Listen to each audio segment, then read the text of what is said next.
Welcome to prefer future. இன்றைக்கி நம்ம சேனலில் பார்க்க போகிற வீடியோ என்ன சொல்லிட்டு பார்த்தீங்கன்னா, ரயில்வே ரெக்ரூட்மெண்ட் போர்ட்லேருந்து ஒரு நோட்டீஸ் அஃபிஷியலாக ரிலீஸ் ஆகி நேற்றுலேருந்து வைரல் ஆகிட்டு வருது. அந்த நோட்டீஸை பற்றின டீட்டெயில்ஸ் தான் இந்த வீடியோவில் பார்க்க போகிறோம். ஸோ இந்த நோட்டீஸை பார்க்குறதுக்கு முன்னாடி சிம்பிளாக அதில் இந்த நோட்டீஸில் இருக்க இன்ஃபர்மேஷன் சொல்ல போனால் ஒன்று தான்.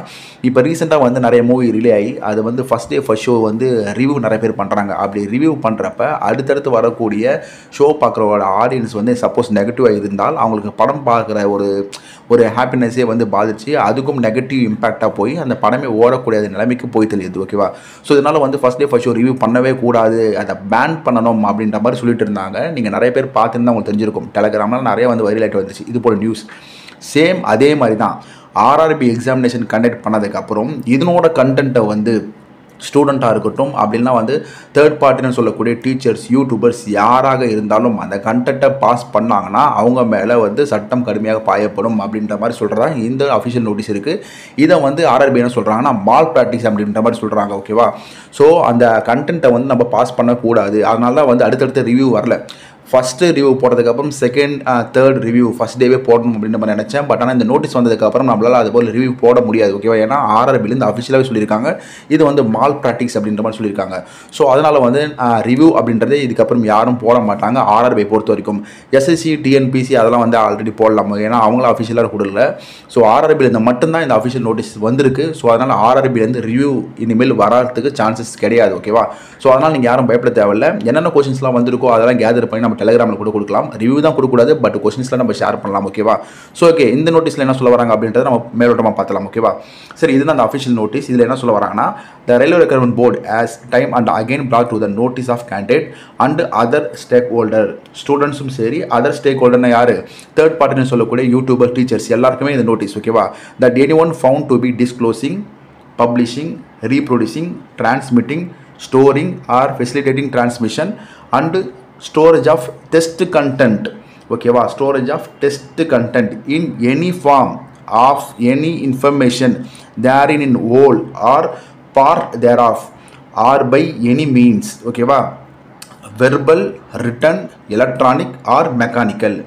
ஸோ வந்து அந்த இன்ஃபர்மேஷனை வந்து பப்ளிஷ் பண்ணுறதோ இல்லை ரீப்ரொடியூஸ் பண்ணுறதோ இல்லை டிரான்ஸ்மிஷன் பண்ணுறதோ இல்லை வந்து அதை வந்து ஒரு எலக்ட்ரானிக் மூலமாக டிரான்ஸ்மிஷன் பண்ணுறதோ கண்டிப்பாக இருக்கவே கூடாது. அதை வந்து ஹோல் கண்டென்ட்டாகவும் சரி பாதி கண்டென்ட்டாகவும் நம்ம டிரான்ஸ்மிஷன் பண்ணக்கூடாது. எப்படி வெர்பல் மூலமாவோ ரிட்டன் மூலமாவோ எலக்ட்ரானிக் கண்டென்ட் மூலமாவோ நம்ம வந்து டிரான்ஸ்மிஷன் பண்ணக்கூடாது.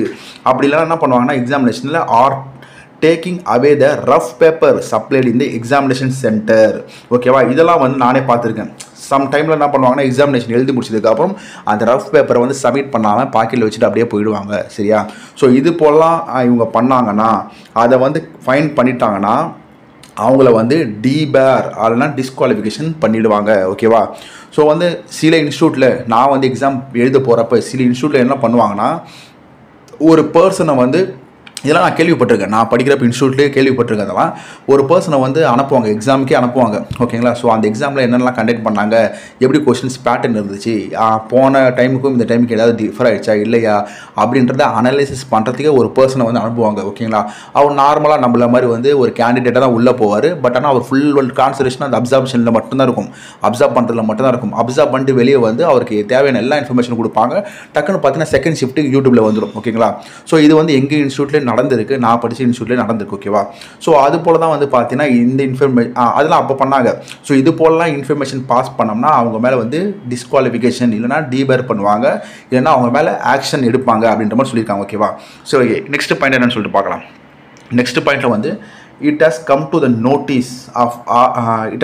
notice of RRB that some person are engaged in the aforesaid activity. மேலே சொன்ன ஆக்டிவிட்டி எல்லாமே சில பேர் பண்ணியிருக்காங்க.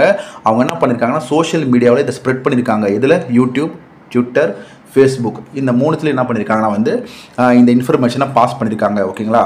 சரி, இது இப்போ என்ன சொல்ல வராங்கன்னா disciplinary and legal action would be taken against such candidate or person or individual involved as per rules and such matter would be reported to the police if necessary. தேவைப்பட்ட போலீஸ் மூலமாக சொல்லி ஆக்ஷன் கூட எடுக்கலாம் அப்படின்ற மாதிரி ஆர்ஆர்பிலேருந்து அஃபிஷியலாக வந்திருக்கு. ஓகேவா? ஸோ அதனால வந்து ஃபஸ்ட் டேயில் ஃபஸ்ட்டு ரிவ்யூ மட்டும் போட்டிருப்பாங்க, ஃபஸ்ட்டு ஷிஃப்ட் ரிவ்யூ போட்டிருப்பாங்க, செகண்ட் ஷிஃப்ட் ரிவ்யூ போட்டிருப்பாங்க. அதுக்கப்புறம் யாருமே ரிவ்யூ போட்டிருக்க மாட்டாங்க. அப்படி போட்டாததுக்கு ரீசனே வந்து இந்த அஃபிஷியல் நோட்டீஸ் மட்டும்தான். ஸோ அவங்களால இதுக்கப்புறம் ரிவ்யூ போட முடியாது ஆர்ஆர்பியை பொறுத்த வரைக்கும். சரியா? ஸோ இது ஒரு நல்ல விஷயமாக தான் நானும் நினைக்கிறேன். ஓகேங்களா? ஏன்னா வந்து நம்ம எக்ஸாம் எழுதிட்டு அடுத்த ரிவ்யூ போகிறப்ப நிறைய கன்ஃபியூஷன் வரலாம். நான்லாம் வந்து ரிவ்யூ பார்க்காம போகவே மாட்டேன். ஓகேங்களா? சில ஒரு ஹிந்தி சேனல்ஸ்லாம் நிறைய பார்ப்பேன் அப்போலாம். ஓகேங்களா? அந்த ரிவ்யூ பார்க்காம நான் போகவே மாட்டேன். அந்த ரிவ்யூ பார்த்ததுக்கப்புறம் தான் போவேன். அது போல் ஒரு மென்டாலிட்டி இருக்கக்கூடாது. என்னென்ன தப்பெல்லாம் பண்ணணும் எல்லாமே நானும் பண்ணியிருக்கேன்.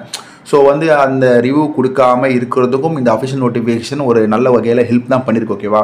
அதனால் நீங்கள் எக்ஸாமினேஷன் எழுதி முடிங்க. உங்களுக்கு என்ன தெரியுதோ அதில் எழுதுங்க. அக்யூரசியை மட்டும் மெயின்டைன் பண்ணுங்க போதும். மற்றபடி நமக்கு வந்து என்னென்ன கொஸ்டின்ஸ்லாம் வந்துச்சு அப்படின்றத வந்து நான் டெலகிராமில் போடலாம். ஓகேங்களா? ஒரு ரிவ்யூ மாதிரி போடாமல் என்னென்ன கொஸ்டின்ஸ்லாம் கேட்டாங்க அப்படின்றத வந்து நம்ம டெலகிராமில் கலெக்ட் பண்ணி போடலாம். அதில் எந்த விதமான ப்ராப்ளமும் வராது. ஓகேவா? ஸோ இதெல்லாம் இந்த வீடியோ நான் சொல்ல வந்தேன். இந்த அஃபிஷியல் நோட்டீஸ் பார்த்துக்கோங்க. ஸோ இது போல் ஆக்டிவிட்டீஸ் ஈடுபடாமல் இருங்க. ஏன்னா நம்மளுக்கு வந்து டிபார் ஆகிடக்கூடாது எக்காரணத்தை கொண்டு. அதுக்காக தான் ஒன்ஸ் டிபார் ஆகிட்டோன்னா அதுக்கப்புறம் ஆர்ஆர்பியை கனவு கூட நினச்சி பார்க்க முடியாது. ஓகேவா? ஃபெயில் கூட வாயெல்லாம் பட் டிபார் ஆகக்கூடாது. ஸோ இது போல் ஆக்டிவிட்டீஸாக நீங்கள் ஈடுபடவே தேவையில்லை. சரிங்களா? சரி, ஓகே. தவிர்த்து வந்து வேறு டவுட் இருப்பால் கமெண்ட்ஸில் கமெண்ட் பண்ணுங்கள். ஆர்ஆர்பிக்கு மெட்டீரியல்ஸ் நம்ம டெலகிராம் நிறையா இருக்குது, நம்ம ஜாயின் பண்ணிக்கோங்க. அதில் வந்து A to Z எல்லா மெட்டீரியலுமே இருக்குது. ஓகேங்களா? அதில் ஜாயின் பண்ணிங்கன்னா உங்களுக்கு எல்லா மெட்டீரியலும் அவைலபிளாக இருக்குது, பிடிஎஃபாக இருக்குது, டவுன்லோட் பண்ணிக்கோங்க. இதை தவிர்த்து வேறு ஏதாவது டவுட் ஏற்பட்டால் கமெண்ட்ஸில் கமெண்ட் பண்ணுங்கள். ஓகேவா? இந்த வீடியோ பிடிச்சிருந்தா சப்ஸ்கிரைப் பண்ணுங்கள், லைக் பண்ணுங்கள், மறக்காமல் ஷேர் பண்ணுங்கள். நெக்ஸ்ட் வீடியோ பார்க்கலாம். தேங்க்யூ.